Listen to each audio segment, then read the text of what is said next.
The Goose Girl. There was once upon a time an old queen whose husband had been dead for many years, and she had a beautiful daughter. When the princess grew up, she was betrothed to a prince who lived at a great distance. When the time came for her to be married, and she had to journey forth into the distant kingdom, the aged queen packed up for her many costly vessels of silver and gold, and trinkets also of gold and silver, and cups and jewels, in short, everything which appertained to a royal dowry, for she loved her child with all her heart. She likewise sent her maid in waiting, who was to ride with her, and hand her over to the bridegroom, and each had a horse for the journey. But the horse of the king's daughter was called Falada, and could speak. So, when the hour of parting had come, the aged mother went into her bedroom, took a small knife, and cut her finger with it until it bled. Then she held a white handkerchief to it, into which she let 3 drops of blood fall, gave it to her daughter, and said, "Dear child, preserve this carefully. It will be of service to you on your way." So they took a sorrowful leave of each other.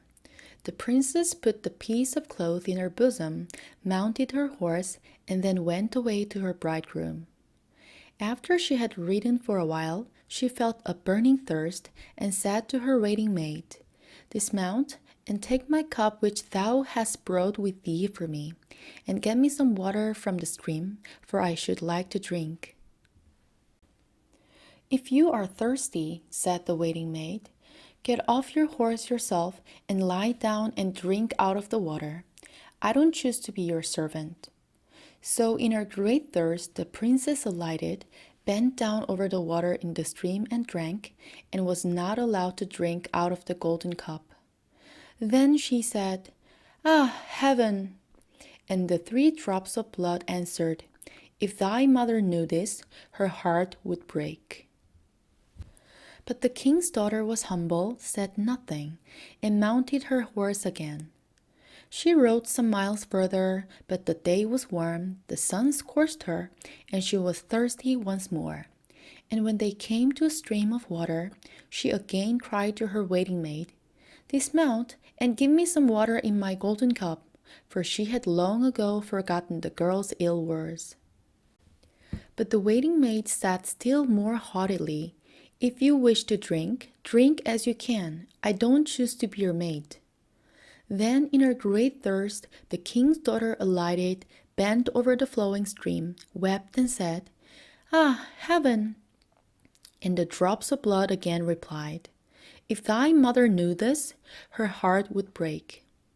And as she was thus drinking and leaning right over the stream, the handkerchief with the 3 drops of blood fell out of her bosom, and floated away with the water without her observing it, so great was her trouble.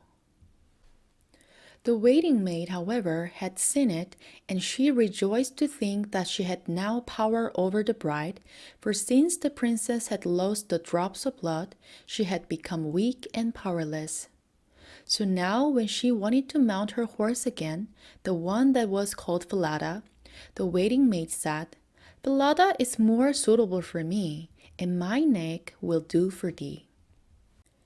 And the princess had to be content with that. Then the waiting maid, with many hard words, bade the princess exchange her royal apparel for her own shabby clothes, and at length she was compelled to swear by the clear sky above her that she would not say one word of this to anyone at the royal court, and if she had not taken this oath, she would have been killed on the spot. But Falada saw all this and observed it well. The waiting maid now mounted Falada, and the true bride the bed horse, and thus they travelled onwards, until at length they entered the royal palace. There were great rejoicings over her arrival, and the prince sprang forward to meet her, lifted the waiting maid from her horse, and thought she was his consort. She was conducted upstairs, but the real princess was left standing below. Then the old king looked out of the window and saw her standing in the courtyard, and how dainty and delicate and beautiful she was, and instantly went to the royal apartment and asked the bride about the girl she had with her who was standing down below in the courtyard, and who she was. I picked her up on my way for a companion. Give the girl something to work at, that she may not stand idle. But the old king had no work for her, and knew of none, so he said, I have a little boy who tends the geese, she may help him. The boy was called Conrad, and the true bride had to help him to tend the geese. Soon afterwards, the false bride said to the young king, Dearest husband, I beg you to do me a favor.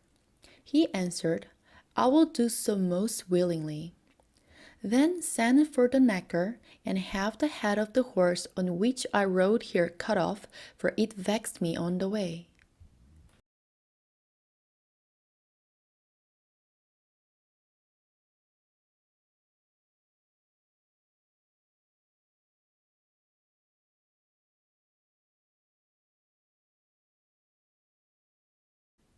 This came to the ears of the real princess, and she secretly promised to pay the knacker a piece of gold if he would perform a small service for her. There was a great dark-looking gateway in the town, through which morning and evening she had to pass with the geese.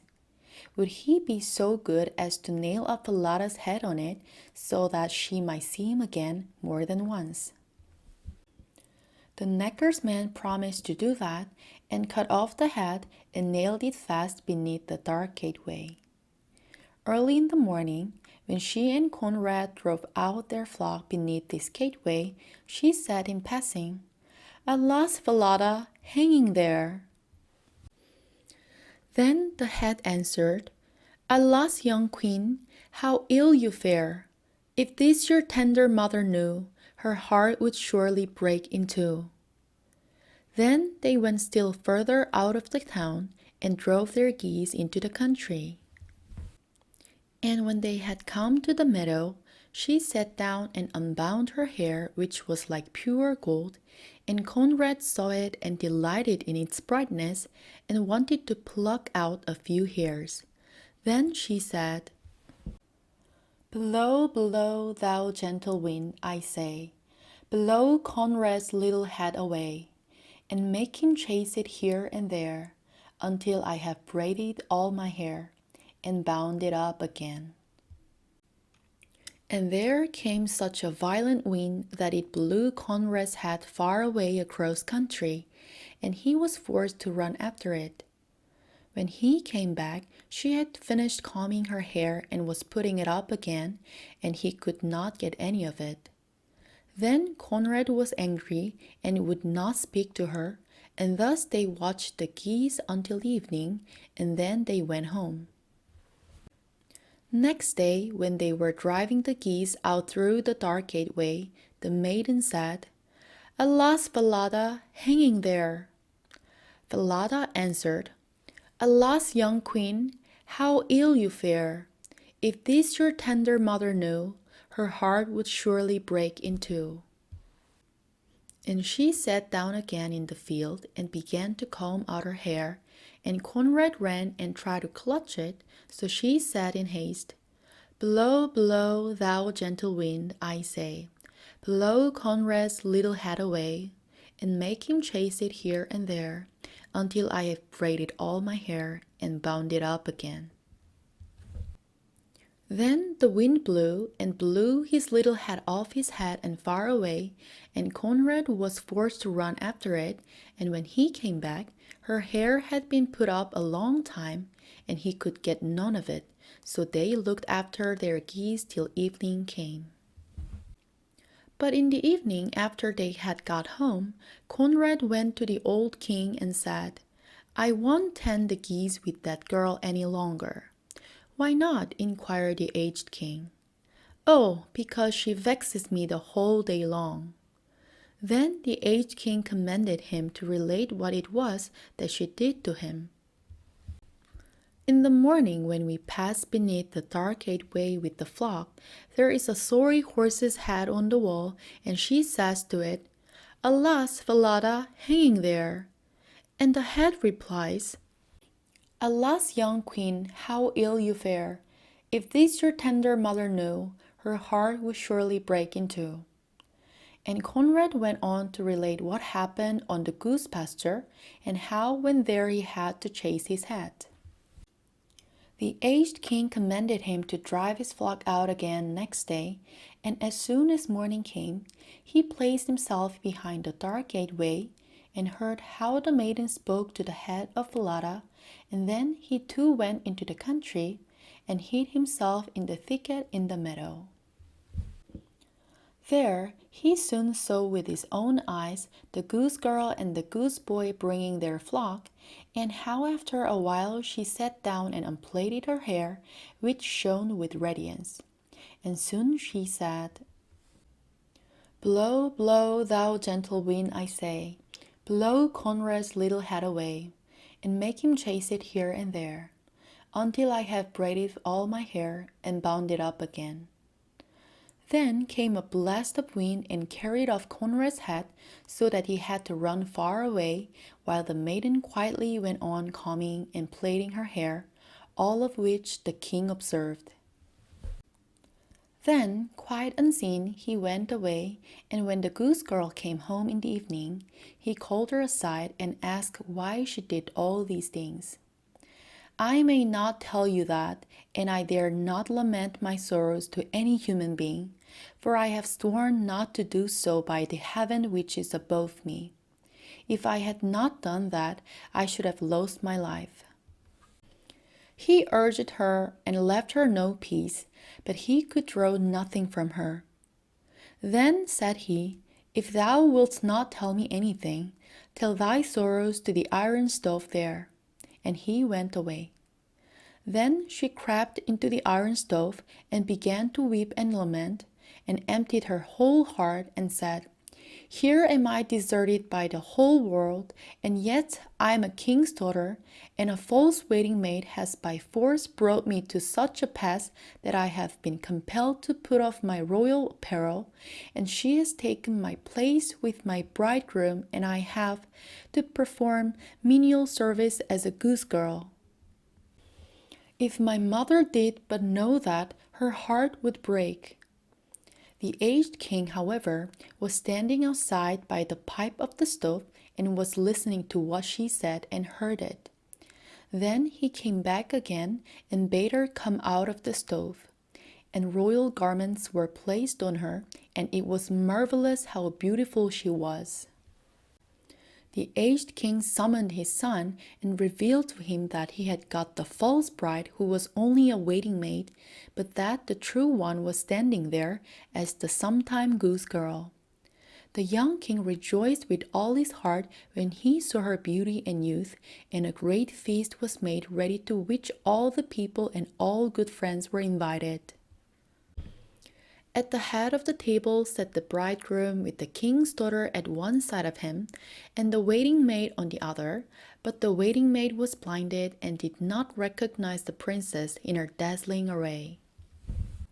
When they had eaten and drunk and were merry, the aged king asked the waiting maid as a riddle what a person deserved who had behaved in such and such a way to her master, and at the same time related the whole story and asked what sentence such a one merited. Then the false bride said, She deserves no better fate than to be stripped entirely naked and put in a barrel which is studded inside with pointed nails, and 2 white horses should be harnessed to it, which will drag her along through one street after another till she is dead. It is thou, said the aged king, and thou hast pronounced thine own sentence, and thus shall it be done unto thee. And when the sentence had been carried out, the young king married his true bride, and both of them reigned over their kingdom in peace and happiness.